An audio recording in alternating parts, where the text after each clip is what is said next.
ओम नमो नारायण। ओम गुरुवे नमः। मैं महेश कुमार कुशवाहा उत्तराखंड से। देखिए, आज एक बहुत ही महत्वपूर्ण बात बताने वाला हूँ मैं, वीडियो अंत तक बने रहिए। कि हम पौधे नर्सरियों से मंगाते हैं या कहीं से लाके घर में लगाते हैं तो क्यों सूख जाता है। तो उसके क्या कारण है कि पौधा सूख गया। बहुत कीमती पौधे सूखते हैं। अभी हमारे मित्र जी ने पंजाब में पौधे मंगाए हमसे दहीमन के, और दोनों उनका कहना है कि सूख गए।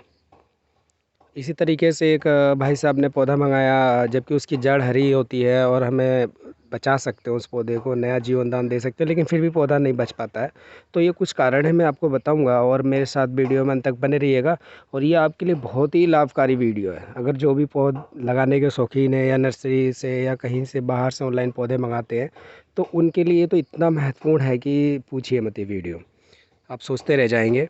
तो मैं स्टेप बाय स्टेप, देखिए, सबसे पहले जब हम ऑनलाइन कोई भी पौधे मंगाते हैं तो हमें उसका एटमॉस्फेयर देखना होता है कि मतलब वातावरण की वो ठंडे जलवायु से आ रहा है, गर्म जलवायु से आ रहा है।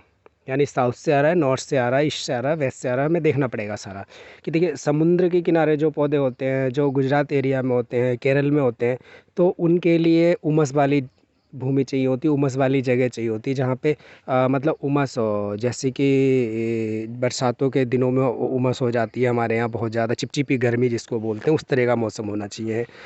नॉर्थ इंडिया से आ रहा है तो उसके लिए क्या है कि छायादार और ठंडा एरिया होना चाहिए, पार्शली धूप आना चाहिए पूरे दिन, मतलब बहुत हाई लेवल का धूप ना हो, क्योंकि वहाँ पहाड़ों पे पेड़ों के नीचे पौधे उगते हैं, तो उनको पार्शली धूप मिलता है। तो वो किस जगह उगता है, या वृक्ष कुल का पौधा है तो हम कैसे बचाएं। और कम से कम हमें 2-3 साल तक पौधे बचाने होते हैं। उसके बाद वो पौधा उस वातावरण में अपने आप सर्वाइव करने लगता है। जैसे देवदार का पेड़ है, दिल्ली में भी आपको मिल जाएगा, बाहर भी मिल जाएगा, चीड़े मिल जाएगा। जबकि पहाड़ का पौधा है, तो इसको कैसे बचाएं इन पौधों को। तो ये बहुत महत्वपूर्ण रहता है। इसी तरीके से हमने देखिए राइस, वो जो राइस क्या बोलते हैं, बासमती खुशबू आ जाती है, उससे राइस प्लांट मंगाया था। मैंने क्या मंगाया, मेरे मित्र ने मंगा के दिया कि आप लगा लो हमारे यहाँ, तो पता नहीं होगा नहीं होगा। तो मैंने भी उस पर ध्यान नहीं दिया, उस पर सर्च नहीं करा। मुझे बड़ा अफसोस हुआ कि देखिए, बात उसकी नहीं है कि इसके पैसे गए। बात ये कि किसी चीज़ ने, किसी व्यक्ति ने, किसी मित्र ने मुझे वो चीज़ इतने प्यार से मंगा करके दे रहा है कुरियर से, और गिफ्ट कर रहा है, तो वो चीज़ मैं ना बचा पाऊँ तो मतलब हमारे जैसे लोगों के लिए तो समझ लो कि बहुत शर्म की बात है। तो मैं यही सिचुएशन कई बार होती हैं। और एक बार आपको बताऊँ, पौधा जब मैंने लाल चित्रक मंगाया था तो मेरे पास पौधा सड़ गया था, पूरा पौधा ख़त्म हो गया था, समझ लो डेड है। कोई उम्मीद नहीं थी बचेगा। फिर मैंने उस उखेड़ के उसकी टहनी छोटी सी 2-3 इंच लगाई तो वो हो गई थी। और आज मेरे पास इससे कई पौधे हो गए और मैंने खेत में भी लगा रखे हैं। तो इसी तरीके से मैं बताऊंगा आपको कि कैसे हम पौधे अगर लाते हैं, उसकी रूट्स ख़राब हो जाती हैं या जड़ें सड़ जाती हैं, तो बहुत से पौधे ऐसे होते हैं जिसके तने लग जाते हैं। और नहीं भी लगते हैं तो हमें लगाने की कोशिश करनी चाहिए, क्योंकि प्रत्येक पौधे के बीज हमें नहीं मिल पाते हैं, पौधे नहीं मिल पाते हैं, तो हमें बचाना होता है। तो ये हम करते रहते हैं। तो मैं आपको बताऊंगा। देखिए, होता है क्या है। पहली बात तो जब आप पौधा खरीद रहे हैं तो वो देख लीजिएगा, जो मैंने बताया किस एरिया से आ रहा है, उसको पानी चाहिए या नहीं चाहिए ज़्यादा। मतलब, और पानी हमें इवनिंग में कभी नहीं लगाना है पौधों में। पानी जो लगाना होता है मॉर्निंग में ही लगाना होता है। और धूप में नहीं लगाना है, मतलब दोपहर में नहीं लगाना है। उसमें मॉर्निंग में हल्का पानी दीजिए कभी भी पौधों में। जहाँ हम रेगुलरली पानी दे सकते हैं वहाँ पे ज़्यादा पानी नहीं देना होता है। हल्का सा स्प्रे मारिएगा, मिट्टी में नमी रहे और कीचड़ ना हो, इस बात का ध्यान रखिए। बहुत सारे कीचड़ हम लोग पैदा कर देते हैं, इससे पौधे सड़ जाती हैं, उनकी जड़ों में फंगस लगता है और वो सड़ जाता है। तो इसके लिए क्या करना है कि हमें पानी कम देना है।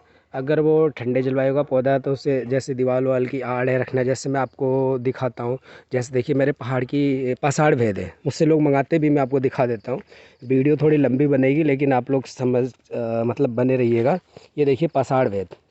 तो इसको मैंने क्या करा, मैं पहले मिट्टी में उगाता था तो ये गल जाता था, फिर हमने इसके तने ऊपर ही रख दिए। जैसे ये देखिए, ये तना है, ये इस तने से देखिए फिर ये नए नए पौधे आ गए। ये इसका देखिए, ये तना है, तो ये नए नए पौधे आ गए। ये जैसे ठंडा जलवायु है, ये इसकी जड़ पड़ी हुई है, यहाँ से भी पौधा आ जाएगा। और अगर मैं इसको पॉलीथीन में लगाता हूँ और इसकी जड़ दबा देता हूँ 4-5 इंच नीचे, तो नीचे से इसकी जड़ गलनी चालू हो जाती है। तो इसी तरीके से हमने जो राइस का प्लांट मंगाया था उसको हमने यहाँ पे बो दिया था, क्योंकि ये हमारे पास लाल जंगली प्याज है, तो हमने सोचा कि ऐसे ही पौधा है तो होगा। लेकिन ये एमपी से पौधा आया था, तो एमपी की गर्म जलवायु है और ये बरसाती पौधा था, बरसात में खूब हो रहा था, तो यहाँ पे ये सर्वाइव कर गया। इसके बगल में ही हमने यहाँ पे राइस प्लांट बोया था, कल मैंने उसको खेड़ा तो गल चुका था। तो इसीलिए एक प्लांट के हमने 3 हिस्से कर दिए थे। पहली बात तो आप छेड़ेंगे नहीं, जैसा आ रहा है अगर उसमें प्लांट 2-3 है तो वैसे ही लगा दीजिएगा। अगर आप छेड़ते हैं तो फिर तीनों प्लांट को आपको देखना पड़ेगा, 2 या 3 जो भी निकलते हैं। तो एक प्लांट तो ये लगा के यहाँ देखेंगे, यहाँ बहुत कर रही धूप है, हमारा एक ड्रम ऐसे रखा हुआ है डीजल का, तो इसके ऊपर रख दिया था। और इसमें देखेंगे तो नमी भी बहुत कम है और हम इसमें पानी कम दे रहे थे तो ये बचा हुआ है। इसे वैसे इतनी धूप भी नहीं चाहिए, इसे धूप में हम उठा के छाया में रखना, लेकिन सिर्फ एक ही पौधा नहीं कि हम लगे रहें। तो ये देखेंगे इसकी जड़ें जो गल गई थी, ये पौधा ये इसी तरीके से गल जाता है। फिर हमने कहा देखते हैं क्या पता इससे कोई रूट वूट निकल जाए, नहीं। और ये इसका पौधा देखिए कितना शानदार था, लेकिन ख़राब हो गया। एक और था वो ख़त्म हो गया। इस तरीके से देखिए हमने अडेनियम भी धूप में रखा हुआ है। तो इस प्रकार से हमें चयन करना है उसकी, और इसके बीच में नहीं रखना है। इसमें जैसे हम फव्वारा मारते हैं, पानी पाइप मारते हैं, बहुत ज़्यादा पानी आ जाता है। तो जिन पौधों को पानी नहीं चाहिए उनको देखिए मैं इधर रखता हूँ। जैसे ये भूतकेसी है, हमारा हिमालय क्षेत्र का पौधा है भूतकेसी, और ये देखिए हो रहा है, अच्छा खासा हो रहा है। और ये कुछ पौधे हैं जो ये 300-400 का मदर प्लांट इसका आया था, तो उसके हमने साइड से कल्ले निकाल के लगाने की कोशिश कर रहे हैं। तो ये चीज़ें हैं। ऐसे ही एक जगह हमने ये रखे कैक्टस वाली चीज़ है, और उधर कैक्टस और भी दूसरी एरिया मैंने रखा है, तो वहाँ पे हम पानी नहीं देते हैं। तो जितने कैक्टस प्रजाति के पौधे उनको पानी नहीं चाहिए तो उनको एक तरफ। तो ये मैंने आपको बताया, इस तरीके से आप अपनी नर्सरी का चयन करिए किस एरिया में कौन से पौधे लगाने हैं। नॉर्थ इंडिया के पौधे एक साइड में, साउथ इंडिया के पौधे एक साइड में, कैक्टस एक तरफ, सीजनल एक तरफ, बहुवर्षीय एक तरफ। आप देखेंगे आपके पेड़ पौधे हमेशा खिलखिलाते रहेंगे, हंसते रहेंगे, मुस्कुराते रहेंगे, और उन्हें देखकर आप भी खिलखिलाते हंसते रहेंगे। यही चीज़ें थी, यही बातें थी। और इसमें और भी आप कमेंट के माध्यम से बताइएगा। देखिए मेरा भी ज़्यादा एक्सपीरियंस नहीं है, 2-3 साल ही हुए हैं इस नर्सरी काम में। और दूसरा, मैं कोई इसमें केमिकल यूज़ नहीं करता, ना फंगासाइड ना कुछ। नॉर्मली सब अपने आप नेचुरल रूप से होती हैं। सारे पौधे आप देखेंगे ऐसे ही मरे मरे से होते हैं, और हम बेचते हैं ऑनलाइन, और वहाँ पे सब सर्वाइव कर जाते हैं, हो जाते हैं। तो आप लोग कभी भी पौधे मंगाएं तो इस बात का ध्यान रखें कि एक बार कंसल्ट ज़रूर कर लें कि किस पौधे को कहाँ लगाना है, नॉर्थ में लगाना है, साउथ में लगाना है, पेड़ के साइड नीचे लगाना है, दूर लगाना है। मैं सब बता देता हूँ वैसे तो, जो मेरे कुछ ही लोग हैं जिन्हें नहीं बता पाता हूँ, नहीं तो बहुत से अधिकतर लोगों को मैं बताता हूँ। अभी किसी ने 50-60 पौधे मंगाए तो उनको तो कंपलसरी बताता हूँ कि कहीं प्रॉब्लम ना हो जाए। 1-2 पौधे वाले लोग तो सर्वाइव कर जाते हैं। तो इस बात का ध्यान रखना में बहुत ज़रूरी होता है। तो आगे से आप जब भी पौधे मंगाएं तो ज़रूर एक बार पूछ लीजिएगा। अगर मुझे नहीं ध्यान रहता आप खुद पूछिएगा कि कैसे कब लगाना है, कितने दिन उसको रेस्ट देना है आपके पास पहुंचने के बाद, और कब उसको मिट्टी में लगाना है। क्योंकि कभी कभी क्या होता है कि हमारे पे जैसे ही कोरियर पहुंचा उन्होंने तुरंत पैकेट फाड़ा, खोला और गड्ढे में पौधे को दबा दिया। मैं दबाने, गड्ढे में दबाने का मतलब क्या कह रहा हूँ, मतलब समझ गए ना। उन्होंने पौधे को लगाया नहीं, उन्होंने दबा दिया। फिर मुझे 15 दिन बाद कॉल आती कि भैया पौधा गल गया, सूख गया। तो पौधे को प्यार से 1-2 दिन आपको जिस कंडीशन में गया, बस उसका सिर्फ ऊपर की रैपिंग फाड़नी है। उसके बाद आराम से रखिएगा किसी पेड़ के नीचे या बरामदे में। उसके बाद जब वो वहाँ पे थोड़ी सांस ले ले, थोड़ी अपने आप को हेल्थी महसूस करे, तब उसको मिट्टी में लगाइए या पॉट में लगाइए या गमले में, जिसमें भी लगाना है वो हम बता देते हैं पौधे किस हिसाब से।